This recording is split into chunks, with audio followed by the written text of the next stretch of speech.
Hello and welcome everyone. My name is Deb Swanson. I'm hosting this session. I would like to welcome Dr. Jen Vogel and Rebecca Campbell, and here's their presentation on An Extra Rung on the Ladder, a reading course for student success. Okay, thanks Deb, and thanks everybody for joining us.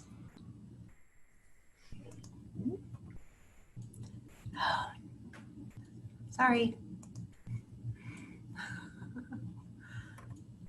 There we go. Okay. We wanted to introduce you to a new course that just started in September, and it's called Gen 104 College Reading Strategies. As you can see from the course description, it really is to focus on college level reading and having students read a variety of texts that they will in college, and to develop those personal reading strategies, especially when you need to change strategies from one thing to the next, depending on what you're reading. Our CLOs there to determine the purposes of reading, develop those personalized strategies, and to really become metacognitive about that. And if anyone is not sure what the word metacognitive means, it's basically thinking about your thinking. It's being aware of your learning, knowing when things make sense and knowing when they don't. And that's a hallmark of a good reader. A good reader knows that they know, and they also know when they don't know. So if someone is not as great of a reader, they might read through something, get to the end and not understand, not realize that they didn't understand. Okay, so that's the basic gist of the course. I want to say one more slide here for me, and then it's Becky's turn. We put our little mushroom people in the corner there. So the idea, which I give full credit to Becky, this was her idea. She'd been thinking about for a number of years, and then we put it into action this past year in 2019. We have courses at Ashford that explicitly teach certain things, like writing, for instance, with our English 121 and 122 courses. But no course explicitly teaches reading, especially reading at the college level. So we really saw a need for that. We saw students in those early courses really struggling with the writing and struggling with the reading to keep up. So what we've targeted now, we have L30, which means these are students who come to Ashford with less than 30 transfer credits. They either come with no credits or less than 30. This is a course that could be taken by anybody because the other students are G30, they're greater than 30. So they could take this course if they want to. Right now it's an elective. So for the L30 students, it's taken as their fourth course.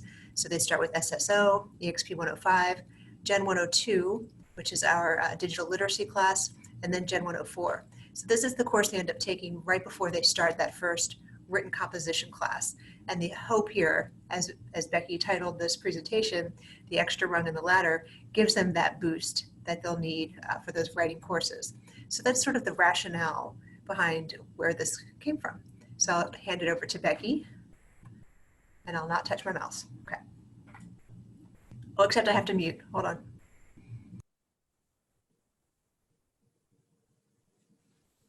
And I had to unmute. That took a second. Truth be told, it wasn't my idea, but it was a former colleague's idea from years and years ago, and I was kind of the only one plugging away at it, but Jen was really the catalyst when I brought the idea to her. She was really the one that made it happen. So it happened quickly and very excitedly, and I co-developed it with Debbie Halewood, and we really had a lot of fun putting it together. So some of the things that were really important in the development of this course was for students to have direct interaction with the text they were likely to come across. So we made sure that they were coming across a variety of materials in different formats. We really wanted them to practice a number of different strategies, to not be told one strategy or just a very narrow range of strategies to use, but to say there's lots out there, find what works for you, and if something doesn't work, that's okay, we'll move on to the next thing. We wanted to give them some autonomy in what they read. So we have ranges of materials that they have to read. We have ranges of materials in which they have to select from a particular list to read, and then there are some self-selected readings that students bring to class. And we also wanted to have a lot of low stakes practice, which we do through interactive lessons and a reading notebook. It's much easier to have that practice in a semester length course, and we thought it was really important, even in our compressed accelerated 5-week time frame, to have that low stakes practice and get that feedback to see how they're doing and to be able to make changes more quickly. So We do those things through the reading labs, the reading notebooks, and like I mentioned, that self-selected reading. And also at the end of the course, because they're spending so much time focusing on reading, we have them create an ebook at the end of class, and it's a culmination of what they've learned in the course and their experience in the course, and also thinking about how they're going to move forward with reading in future courses. So this is an overview of what we go through each week. Week 1 is really, it's an introduction. It's getting them used to the idea of using a strategy to read, because many students don't, or they take those cursory notes, or they do some highlighting without any real intention behind it. So focusing on finding a strategy and finding what works for them. Week 2, we do focus a lot on the classroom. Sometimes that's overlooked, the actual reading you do in the classroom, as in course instructions, for the discussions, for the assignments, feedback, reading your feedback, decoding some words that you might not be familiar with that are just used because instructors are used to using those words, but students may not be familiar with. So we go over those sorts of things. And we also work on reading textbooks. We don't have a textbook, I'll get into that, but we do have some textbook readings. Week 3, we kind of take a step back and think about what's working, what's not working, what changes might need to be made. And we also get into some narrative texts.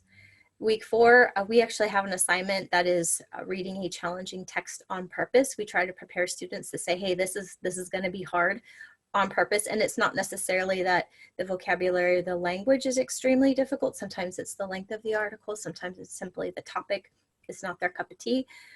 So we're getting some really interesting responses to that challenging article. It's a lot of fun to work in that activity. And we also go over reading journal articles. Week 5 is our reflection week. We start to think about what helped us, what didn't help us, and creating a plan to move forward. And we also create that bridge from reading to writing, as English 121 is likely the next course students will take. We really want to show how what we read in class really does impact what we write in class. And all weeks is a focus on materials that students are likely to come across throughout their program. We have video resources too, so it's not all reading. We need to fill that gap between the students who are better readers. Maybe they're not effective readers, but they can read better versus students who maybe don't read as well. So we have video resources to help bridge that there. So what we really wanted to emphasize is how reading does impact learning, and the better you read, the better you'll be able to learn. So especially in our online environment, so much of the work, so much of the learning is via reading. So we wanted to explore how we individually define reading, what we read, why we read, whether that reading changes depending on what we're reading and why, and it should. And a lot of students don't realize that they need to read a textbook differently from the way they read a novel, and it's eye-opening and wonderful. And it's you can see the light go on even in the online classroom, and it's fantastic. So we really wanted to take a step back and emphasize on slowing our reading down, connecting the reading to the class activities, how what we read in class is directly going to impact what we're writing, how we're responding in that discussion, or what we're putting in that assignment. Again, that low stakes practice, so students could get feedback on the way they might be annotating or taking notes or reflecting, and to make adjustments as needed so they can be as effective a reader as possible. And that metacognition piece, really reflecting on thoughts and feelings, how they're learning, whether they're confused, whether they might need to ask a question, and encouraging students to ask those questions, and you know, kind of sort of praising them for coming forward and taking that brave step. Sometimes it's really intimidating to reach out to an instructor. So emphasizing that it was great they reached out when they were confused, so that they can continue to do that in future courses. So the resources we use in class, we don't have a textbook. We figured that if we want to have students read a variety of resources, we would just have them read those resources rather than read about those resources in a textbook. So we do use some free online textbooks that can be accessed in the OER. so that they do have practice in reading those textbooks. And some of them are about college level reading, but some of them are just other topics that we use for practice to give students a variety of different things to read about. We have a resource in the library that I'm really excited about. So they get into the library, they read a lot of library articles. We have some popular articles like we use articles from The Atlantic, from the New York Times. We have some news sites we go to, websites. Some of them are kind of instructive in nature and some of the concepts we're going over, but others are they're just cool articles that we want them to read. And then of course we emphasize on reading course instructions and reading their feedback. And this is just this kind of delves a little bit more deeply into what we go into the class. Traditional textbooks, article-based textbooks. We do have a little bit of a couple literary texts in there just to give them some exposure into that.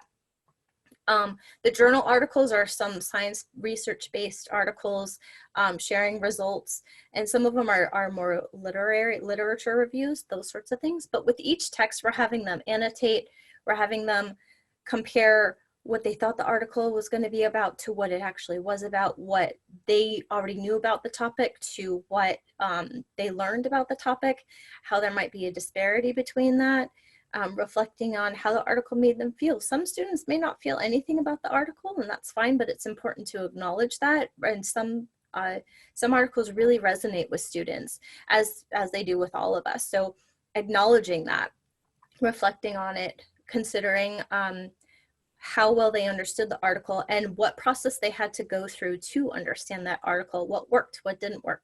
And again, that connection between the reading and what we actually do in class in terms of gradable activities. So this is a screenshot of our LibGuide. Anna Uribe put this together for us. It's wonderful because it's flexible and dynamic and we can update these resources. But what's even better maybe is that it gets students into the library. The library can still be a pretty foreign resource to students in the first 5 courses. So this gets them used to being in that space and it's not so big and scary. Right now, this particular activity, we only have about a half dozen topics or so, but we're hoping to expand that. This particular activity is a comparison where students read 2 or 3 different articles on the same topic, but it really exposes them to how a particular topic can be written about in different ways. It can be written about in a more casual way. It can be written about in a scholarly way. And it allows them to compare that and explain what made an article interesting to read for them or what didn't, or what made it hard. And it's not always the scholarly article that's the most difficult one for them to read. It's a really fun discussion to get into. And just to touch base on the Metacognitive Forums, we really wanted to emphasize trial and error and reflection, and that it's okay if you don't get it the first time. Then we go back and we figure out what works for you. There's no one size fits all reading strategy or learning strategy, and we really want students to focus on that progress toward perfection and not perfection, to realize that they're on the right path, they're on an effective path, and they don't have to get it right the first time. And then the reading labs, this is a screenshot of the Excelsior online reading lab, which is in the OER that, again, Debbie Halewood found, and it is an amazing resource that we were able to repurpose in a way that worked for us. There was so much material here, there was no way we were gonna be able to cover it in 5 weeks. So we picked the most important things to us, which were textbooks, narrative texts, and journal articles, and then the skills that go along with reading those texts in an effective manner. So we built our own modules. Well, Debbie and I didn't build them, but our ed tech team did a wonderful job. And the wonderful thing is that students get credit for completing these labs. They watch the videos, they go through the interactive activities, and they get credit. And it's a nice way to begin the course. We have reading labs in each of the first 4 weeks, and a lot of the time students don't get their grades for week 1 work until halfway through week 2, but as soon as they complete this lab, they get a grade in the grade book. So it's kind of nice for them to see that 100% right away at the beginning of the class. And this is a screenshot of our first learning activity in the reading lab. They work their way through the different activities, some videos to watch, some questions to answer, and then as soon as they're done, they get that grade in the grade book. And I'm going to hand things off to Jen now to talk about student experience. Okay. Okay, good. Yeah, I'm back on. All right, great. Just to preempt this before I share some student work with you, when Becky and Debbie and I started to talk about this course about a year ago, my main points were I want to make sure that students are getting practical, hands-on practice with reading. And that's why we quickly decided not to use a textbook, even though we reviewed many, many textbooks. You know, learning about reading by reading a textbook about reading didn't seem to make sense. So I love the fact that it is practical, it is hands-on. The students work through those modules. They learn how to do a certain skill like annotate or summarize or paraphrase, and then they actually do it. And that I'm just so happy about that aspect of it. It's quite hands-on. So I wanted to share with you some student work. As Becky mentioned, each week students are asked to read some passage of some sort, whether it's expository text or narrative text, and then to annotate. So what they open up is a PDF that looks something like this, and the text is on the left side with no highlights, and then the right column is blank. And then they're asked to use that space to take notes however it works for you. And every student is different. Some just, well, they'll do it by hand, actually. Some of them will, and then submit a photo of it. Some will just type some words or questions. This student really hit it out of the park. I was so proud of her. So she's highlighting things in different colors and color coding things and putting things in red.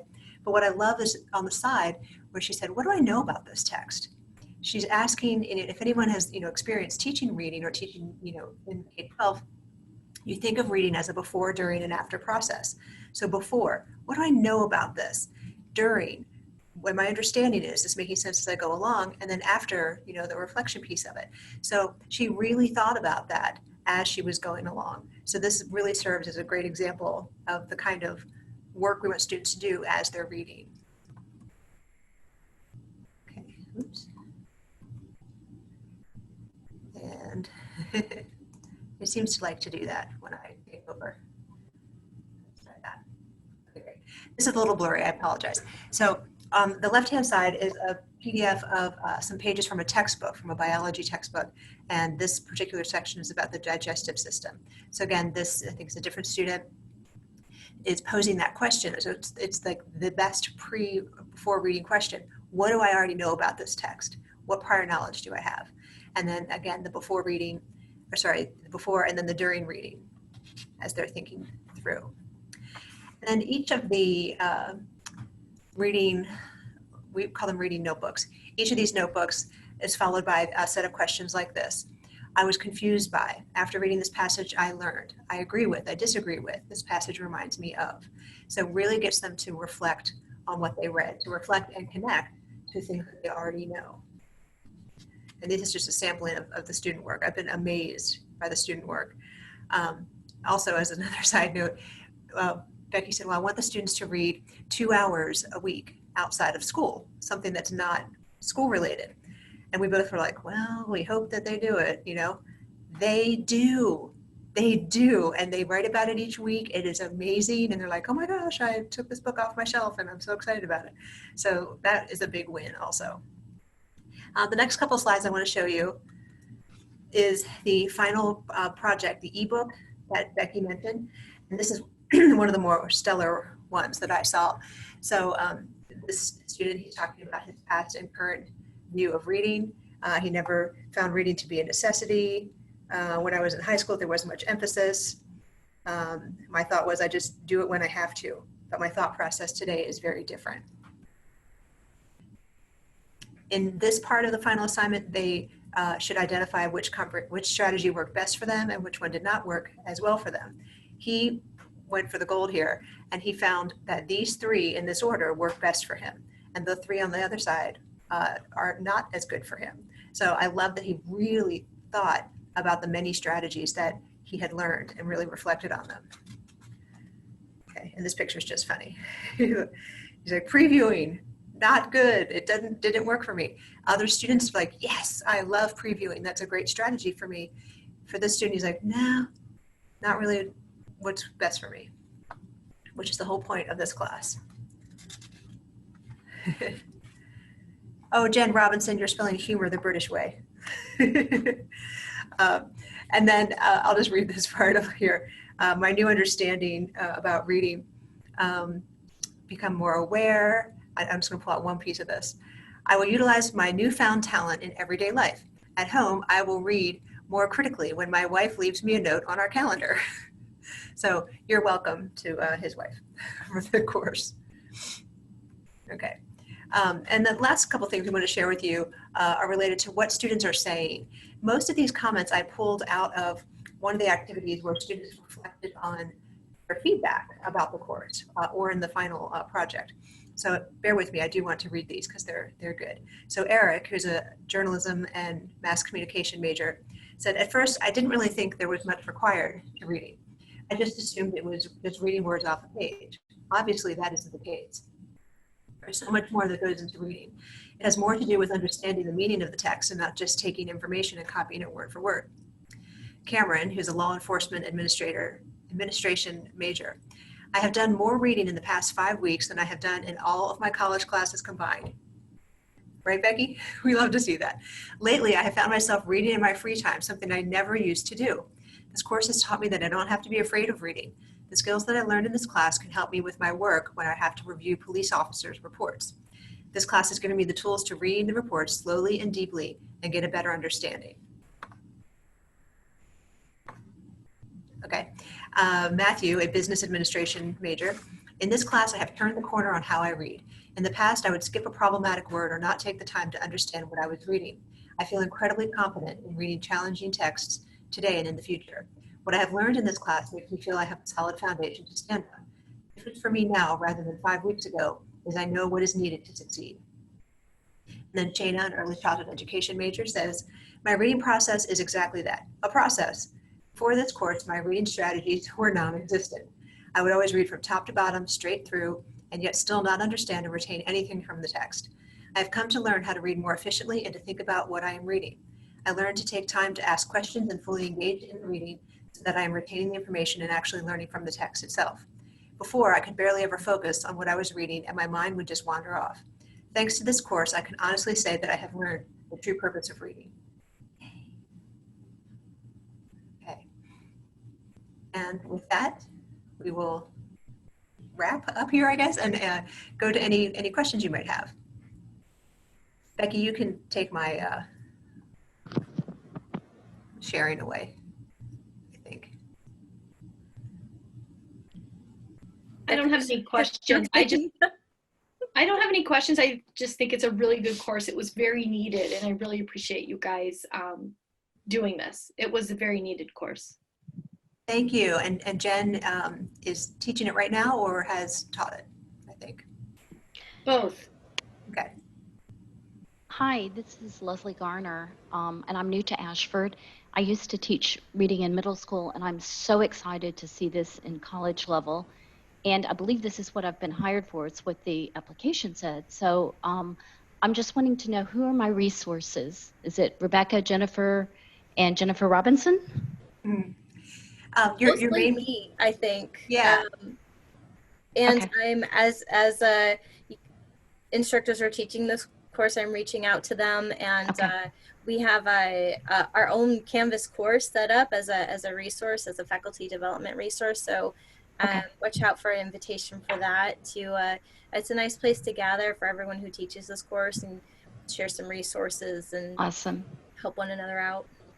I'm looking forward to my first assignment. Thank you.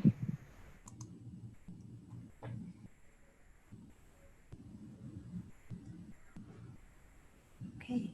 I think I just opened up the chat to see if there were any other questions. Okay. Oh, and will this recording be available? I took notes, but just in case I wanted to review. Yeah, Leslie, Yeah. thank you for asking. That's a great idea.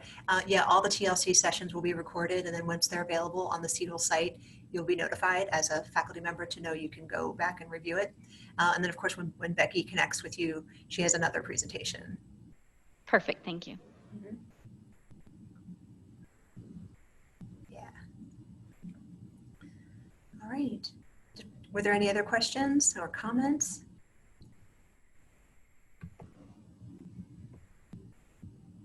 All right, Deb, I think we're done.